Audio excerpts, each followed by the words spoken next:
Jaime Brastaralo, e eu tenho um prazer enorme em trazer para o nosso encontro de hoje uma pessoa, uma personalidade muito interessante, André Pomba.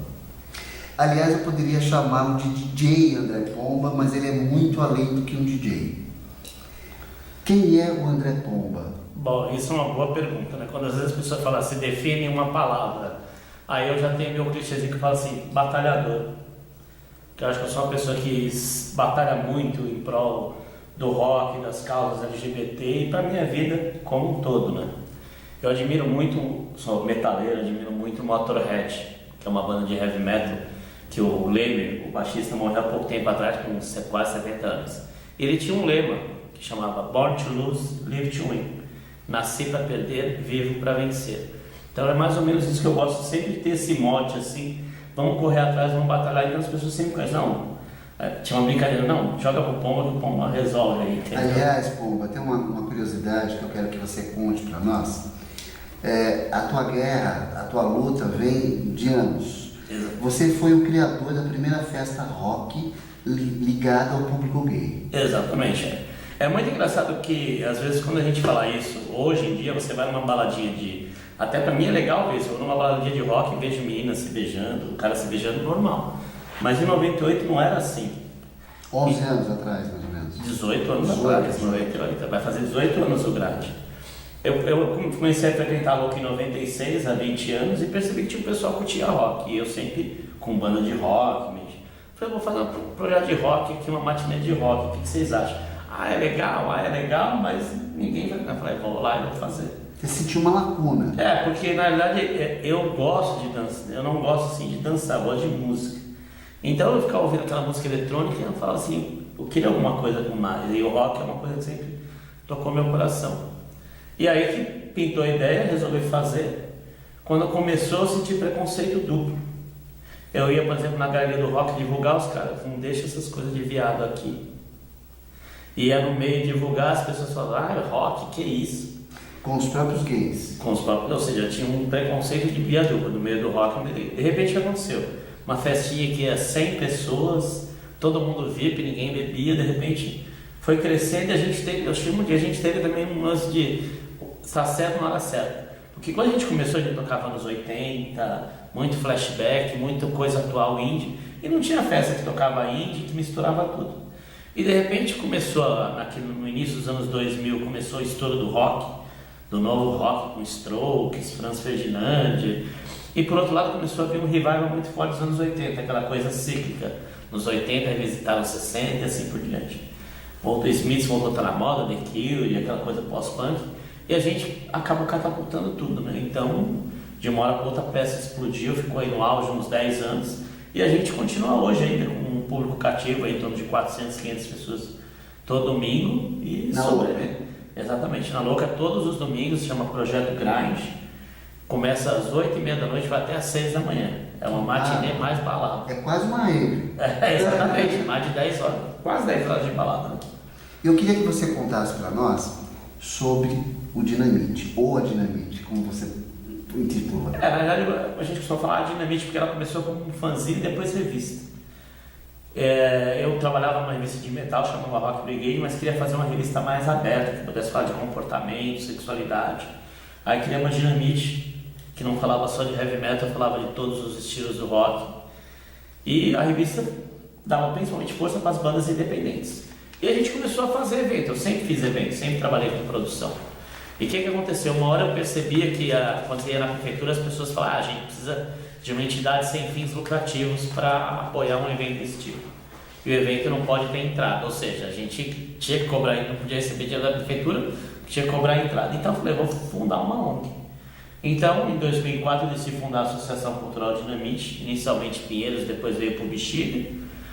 E são 11 anos de vida, muitas realizações, a gente fez eventos como Demo Fest para apoiar novas bandas, o Arquivo do Rock Brasileiro para revisitar o rock brasileiro dos anos 50 em diante, o Prêmio Dinamite de Música Independente, que é para fortalecer a força, o Mix Music, que foi o primeiro festival de música LGBT, e várias outras atividades, principalmente quando a gente teve no Bexiga, teve o Centro de Música e Inclusão para Jovens, que durou de 2009 a 2014, né?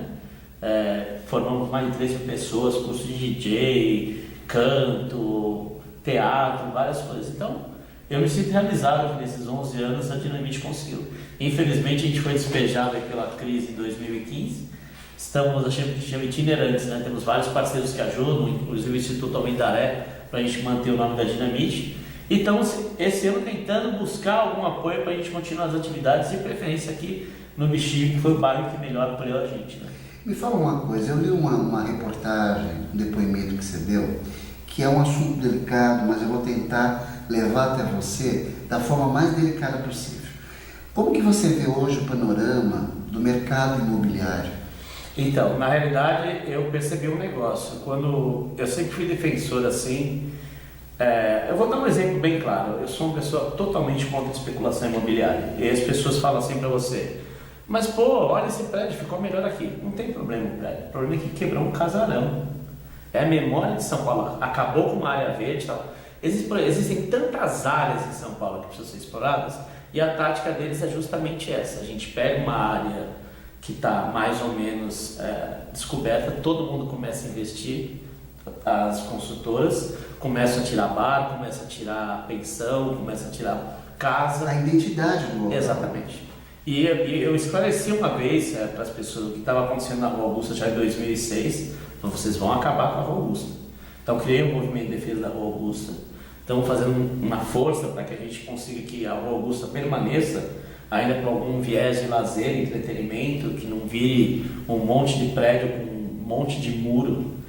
Os prédios da Rua Augusta sempre tinham um tradicional de você ter o comércio embaixo. Isso. E o prédio em cima, ou seja, integração com o ambiente. E isso fazem mais.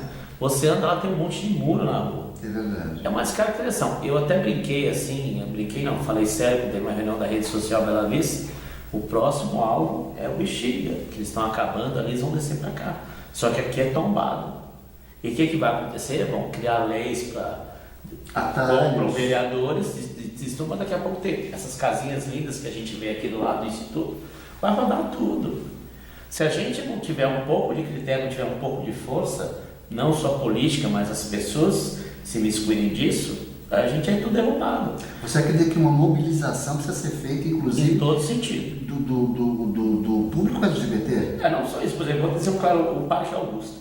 Se não houvesse uma mobilização, já tinha 2 prédios lá. Os caras tinham derrubado. Se não tivesse uma mobilização firme de cada milímetro que a prefeitura tenta autorizar os caras a fazer, já vai mobilização, já vai Ministério Público, já olha, sei lá. Eles tudo bem, eles falam, mas o parque continua fechado, podia estar aberto. Aberto entre aspas, porque eles queriam construir prédios de 100 metros de altura, aquele bosque lá ia ficar só com sombra. Sim. Ia virar um quintal fecha às 6 horas da tarde, ia virar um quintalzinho da especulação. Então a gente tem que entender o negócio. Eu acho que até as próprias construtoras tinham que ter um pouco de responsabilidade social. Critério. Sabe, pensar, falar, a gente tem que interagir, eles iam ganhar mais dinheiro, sabe? Eles ficam tentando maximizar o lucro, mas eles pensam só em explorar seu local. O que aconteceu? Descobriu-se aquela rede de máfias fiscais de ISS desse pessoal de construtora. No fim está todo mundo com dívida bilionária, não estão quase lançando nada, estão vendendo apartamento com 40%, 50% de desconto. Por quê? Construções paradas. Exatamente, um monte de coisa autorizada que está fazendo. Por quê? Justamente por causa disso. O pessoal falou, é bolha imobiliária. Não é bolha imobiliária, porque o que aconteceu nos Estados Unidos é diferente do que aconteceu aqui. Lá é um tipo de financiamento diferente do que aqui. O que aconteceu aqui claramente foi que eles sugaram até não poder mais, compraram todo mundo que eles podiam, e a hora que caiu a casa, como o caso recente do Petrolão, a hora que cai a casa, derruba um monte de coisa. Pomba, um outro assunto que eu acho... Desculpa ter sido meio chato nesse sentido. Não, mas é interessante, eu puxei justamente esse assunto, porque a gente vê a identidade da cidade, como um todo, sendo mudada, né? Claro. Sem critério Uma nenhum. cidade sem áreas verdes, você vê, não é só o Parque Augusto é um ciclo, mas existem 20, 30 parques ameaçados em São Paulo. Nesse mesmo caso, parques nascentes como o Parque dos Búfalos, aquele parque maravilhoso na Vila Formosa, tudo quer fazer a mesma coisa. Deixa um pedacinho para a população e o resto lixo de prédio. Entendeu? Pomba, o André Pomba é gay? Na verdade eu sou, se você for analisar friamente como eu sou, me considero bissexual. Tá. Porque eu sinto atração por pessoas de ambos os sexos. Sempre foi assim, né? Eu me relaciono com mais facilidade com homens, no sentido sentimental, mas sexual reconheço que eu sinto muita atração por mulher, né? Pela identidade feminina, pelo cheiro feminino. E você acha, Pomba, que existe muito preconceito quando você se declara bissexual? Porque eu sinto isso. Eu não sou bissexual, eu sou gay. Mas eu sinto que essa bissexualidade é como se as pessoas não entendessem esses dois panoramas da história, entendeu? Exatamente. Eu considero, a gente tem um meio LGBT que cada letrinha tem preconceito com a outra. Isso, Que eu considero muito triste isso. A gente já sofre pancada em todo mundo e dentro do próprio meio já existem... A bissexualidade que foi dentro do meio LGBT é tida como algo assim, não adivinhar o lado que eles querem ir, né? E fora do meio LGBT é considerado como, que isso, né? Entendeu? Sai pra lá, né? Então ela sofre preconceito dos dois lados, mas a bissexualidade tinha que ser entendida com degraus. Tinha aquela escala Kinsey, se não me engano, que falava muito bem. Existe a pessoa que é predominantemente heterossexual, é número 1, e vai até o 10, que é predominantemente homossexual. Entre ali existem várias nuances. Então as pessoas não entendem às vezes como que você se declara bissexual, mas você fica mais com homem, fica mais com mulher. Ou então fala assim, bissexualidade é uma putaria. É que nem meu caso, eu tenho um relacionamento aberto. A pessoa fala, então legal, vamos ficar? Eu falei, não. Mas tem regra, cada relacionamento tem suas regras. Claro. Então as pessoas acham que tudo é liberado, as pessoas são todas padronizadas. Então a bissexualidade é um pouco para quebrar essas regras, né? Chegou até a ser moda nos anos 70, né? Os roqueiros, Ed Bowie, Mick Jagger, todo mundo pregando a bissexualidade, o amor livre, né? Eu acho que um pouco aquela fase do HIV que quebrou um pouco essa, eu chamo de evolução da sexualidade, né? Que todo mundo ficou travado, né? Tipo, principalmente as pessoas que têm mais de 40 anos sentiam um baque. Claro. Mesmo perdendo amigos, né? Exatamente. Eu estava lembrando esses dias de um caso, quando foi a primeira vez que eu vi um amigo meu terminal com HIV. Então foi uma coisa, uma imagem que me marca tanto até hoje, que é uma coisa que você automaticamente se previne mais. Então hoje com esses medicamentos mais avançados, que a pessoa com HIV pode ter uma vida sexual normal, Sim. que praticamente zera o vírus, então as pessoas não se previnem tanto quanto se preveniram naquela época do medo geral. Isso já é um perigo agora, né? Então quer dizer, tem esse problema que existem muito mais pessoas com HIV hoje em dia, mas por outro lado as pessoas de HIV têm uma vida normal, né? Então são os dois lados de uma... Por exemplo, tem pessoa que tem HIV que a gente chama de indetectável, pode transar, que até sem camisinha que não vai acontecer nada, né? Então, mas claro que tem que se prevenir. Mas o que eu estou dizendo assim é esse tipo dos dois lados da questão está muito premente, principalmente no HIV/AIDS também. O universo LGBT, dentro das esferas políticas, qual é o panorama que você vê? Bom, eu vejo um panorama muito ruim ultimamente. É por isso que eu tento falar com as pessoas assim hoje em dia que a sigla LGBT já não funciona mais. Por quê? Primeiro porque existem acima do LGBT, ou seja, tem pessoas que se consideram não binárias, tem pessoas que se consideram assexuadas. Então a sigla LGBT mistura de alguma forma, quando entra o T, que é a identidade de gênero, mistura com orientação sexual. Então eu prefiro chamar de diversidade sexual, eu sempre uso esse termo, porque aí você acolhe todo mundo. Não fica aquela briga de o T tem que estar na frente do B, tem que colocar queer, porque eu sou andrógeno, tem que colocar o intersexual, que são os hermafroditas. E é de novo modelos, né? E principalmente essa briguinha, as pessoas falam assim, o meio LGBT é muito gay, tem que tirar os gays do meio LGBT, tem que só ser LGBT, fica uma coisa assim, muito fracionada. Por isso eu prefiro usar o termo de diversidade sexual. Eu estou montando um projeto aí para o segundo semestre, chamado Unidade de Diversidade, que é para pessoas que pensam parecido. Pessoa que pensa que mesmo eu sendo gay ou bissexual, eu posso apoiar a causa da transexualidade sem achar que as pessoas estão querendo usar a causa para alguma coisa, ou protagonizar a causa.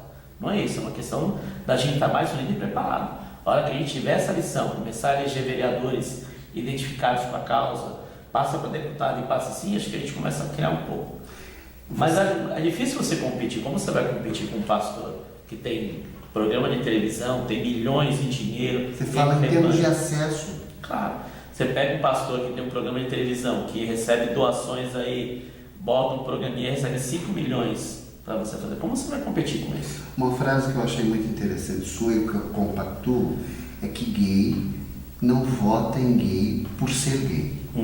Eu acho que é verdade. Eu falo, por exemplo, eu vejo um exemplo. Muitas pessoas, muitas personalidades do meio LGBT só aparecem na eleição. São conhecidas, só aparecem na eleição. Agora, já foi numa conferência, já foi numa manifestação. Plataforma. Então, quer dizer, o que a pessoa defende fora o meio LGBT? Eu, por exemplo, pretendo ser candidato a vereador. Se a pessoa me conhecer, analisar, eu vejo que eu sou um cara que luta pela cidade, que sabe da lei do zoneamento, que vai defender os bairros, que vai lutar contra a especulação imobiliária, não é uma pessoa que tem um tema só. E não que eu critique o tema só, mas é que quando você for vereador ou for deputado, você vai ser confrontado com várias coisas. Um exemplo claro, por exemplo, o Tiririca, que foi eleito, ele falou, quando ele foi jogado lá, eu não sabia de nada. Agora ele até manja um pouco dos esquemas, mas é uma pessoa que, tipo assim, foi totalmente despreparada para o jogo político. E meu medo é irem LGBTs despreparados para as câmaras, para não sei o que lá, para você saber enfrentar. E hoje nós temos alguém que nos representa? Olha, a gente tem o Jean Willis, em que pesa, eu tenho muitas críticas em relação à atuação, a forma de atuação dele, muito confronto, que eu acho que a gente precisa de diálogo. Então o Jean parte muito assim, não gosta do Bolsonaro, então fica aquele Bolsonaro para lá, o Bolsonaro ganha com o Jean ganha com o Bolsonaro, os dois crescem, mas a gente que é o lado mais fraco das. Então acho que a gente precisa ter mais pessoas que saibam dialogar. Não precisa dialogar com o Bolsonaro, mas dialogar com pessoas que não são partidários do que o Bolsonaro faz. Então falta esse diálogo no Congresso, como falta na Câmara. Fica muito um clima de confronto sempre. De guerra. Tipo, não vou falar, não vou discutir. Se eu for eleito, eu vou discutir com todo mundo. Podem falar o que quiser de mim, mas a minha prioridade vai ser aprovar os projetos. Aprovar os projetos, fazer coisas legais para a população, sem precisar fazer confronto na cara das pessoas. Então, sair dessa briguinha direita, esquerda, o partido está corrupto, não. Eu vou dialogar, eu quero ter voto, quero que a pessoa aprove meu projeto, vamos negociar. Mas eu preciso ter projetos. Então, mas é o que eu falo, agora você pensa bem, um exemplo claro. Que projeto você acha que o Jean vai conseguir aprovar? A hora que vê que é um projeto do Jean lá, não quero aprovar não gosto do cara. Entendeu? Não é uma crítica, o Jean é um cara super qualificado, acabei de entrevistá-lo, foi um negócio de eleições de 2016, é impressionante a consciência política dele, mas eu acho que na hora que ele senta na cadeira ali, ele tem muito, ele é o jeito dele, né? O ego dele, então é difícil dialogar, ampliar, que eu chamo de uma base, né? Então, por isso que eu digo que a gente precisa ter mais representantes para a gente conseguir ampliar esse tipo de diálogo e ter algum fortalecimento específico. Mas para a gente ter mais representantes, Pomba, você não acredita que a gente precisa ter mais conteúdo nessas representações? Bom, eu não sei, eu vejo muitos militantes com muito conteúdo, mas qual que é o problema? Como que vão fazer campanha sem dinheiro? Claro. Então, hoje eu acho que o principal problema é financeiro. Com esse negócio de talvez as empresas não apoiarem mais candidatos, talvez dê uma melhorada, ou talvez o Caixa 2 comece a rolar mais solto, né? E antigamente não, na década de 80, 90, a gente elegia deputados pela filosofia deles, pelo programa deles, pela ideologia deles. Hoje em dia, você só tem ideologia, você não consegue ser eleito. Você está entendendo? Você tem que ter um nicho muito forte, é um deputado que já foi prefeito da cidade e tal, todo mundo da cidade vota no cara, ele chega lá no Congresso, só vai defender os interesses da cidade, da região dele. É a mesma coisa na Assembleia Legislativa, a gente não tem mais pessoas que têm um amplo conhecimento de tudo. E acho que a partir do momento que a gente tem mais vereadores que defendam várias causas, a gente chega lá. Você tem quantos anos? Tenho 52 recém-feitos agora no dia 10 de abril. Tá. Como que você vê o panorama do mundo LGBT de lá para cá? Bom, primeiro eu acho que melhorou muito, né? Às vezes as pessoas falam assim, a gente tem muito fundamentalismo, tem muito sim, mas a gente está conseguindo as coisas, comendo pelas abelhas. Eu dou um exemplo, todo mundo critica a parada gay, a parada gay não é mais política, a parada LGBT é legal falar. A parada LGBT não é mais política, não sei, mas a parada nunca foi, sempre foi aquele negócio da gente mostrar a alegria, que era a nossa forma de protestar, mostrar que a felicidade também é uma forma de protesto. E as paradas no mundo inteiro cresceram e depois, hoje em dia, caem por quê? Em 97, tentar se andar de mão dada na Paulista. Claro. Não Sem é apanhar. Hoje você fala, você apanha, mas é um caso de agressão individual e isolada. Você anda na Paulista, na Augusta, você vê meninas de mão dadas, homens de mão dadas. Não que não exista, mas a agressão hoje existe por causa da reação de algumas pessoas a essa liberdade. Não mais a indignação geral contra aquela... Nós demos passos à frente, Sim. então. Sim. Eu, por exemplo, considero a parada foi fundamental para isso. Teve seu ápice em 2010 com mais de 1 milhão de pessoas. Hoje não é a mesma coisa. Mas você percebe que antigamente há 10, 15 anos atrás, o pessoal adorava ir na parada. Hoje em dia as pessoas para que eu vou na parada? Então muita gente, por exemplo, vive a sua sexualidade nas periferias e não conhecem o centro. Antes, pessoas mais velhas como eu, você, desculpa falar. Não, tem 58 anos. A gente buscava o meio LGBT onde? Nas casas e nos bares. Não tinha internet. Então, o meio LGBT, né? a militância começou nos bares. Nos Estados Unidos, Stonewall, aqui naquele bar, no Fairness Bar, onde as lésbicas frequentavam. Então, quer dizer, o meio LGBT, a militância começou nos bares e nas baladas, que era onde a gente se encontrava e onde sofria a repressão. Hoje em dia, tem garotos que nem sabem de boate, fica só na internet, vê os aplicativos, é militante de Facebook, nunca foi... Sim. Não tem que recriminar, é uma outra estética. Meu namorado, já com 14 anos, já sabia que era gay, eu não sabia. E eu fui descobrir muito mais tarde, que algumas coisas que eram distantes de mim, a própria atração sexual não entendia direito, talvez por essa dualidade, entendeu? Então, uma coisa muito diferente do que é hoje. Então, quer dizer, já tem famílias que percebem que os filhos já são transexuais desde a idade mais tenra, fala, meu filho não se identifica com sexo biológico. Já começa a ter um entendimento um pouco maior, né? Não só, então quer dizer, então a gente percebe que evoluiu, que a gente já pode ter casamento e tal. Claro que aqui no Brasil, com alguns países do mundo, dificulta-se a gente conseguir aprovar legislações. Mas por outro lado, se um gay for morto e for descobrido um assassino, ele é preso por um motivo torpe, tem um já agravante, né? Não que isso seja 100% necessário, mas é diferente. Você gay andando há 20 anos atrás na rua, o que o policial ia fazer com você, Sim. E hoje é diferente. Sim. Você pode falar assim, pode acontecer casos isolados, acontece, mas não é a polícia como instituição que é assim. São policiais dentro dessa instituição que podem agir de outra forma, né? Eu vejo, até brinco, né? Tipo assim, às vezes eu vejo um policial entrando na louca, os caras não vão ver o show da Silvete aí. Sabe que é engraçado? Botar um policial. E a Silvete brincando com o policial. Isso ia ser inimaginável 20 anos atrás. Então, quer dizer, o que eu falo é que já existe uma sensação de democracia e de respeito à diversidade maior. Não que seja necessário, mas você falar que a gente está retrocedendo, não, a gente evoluiu bastante.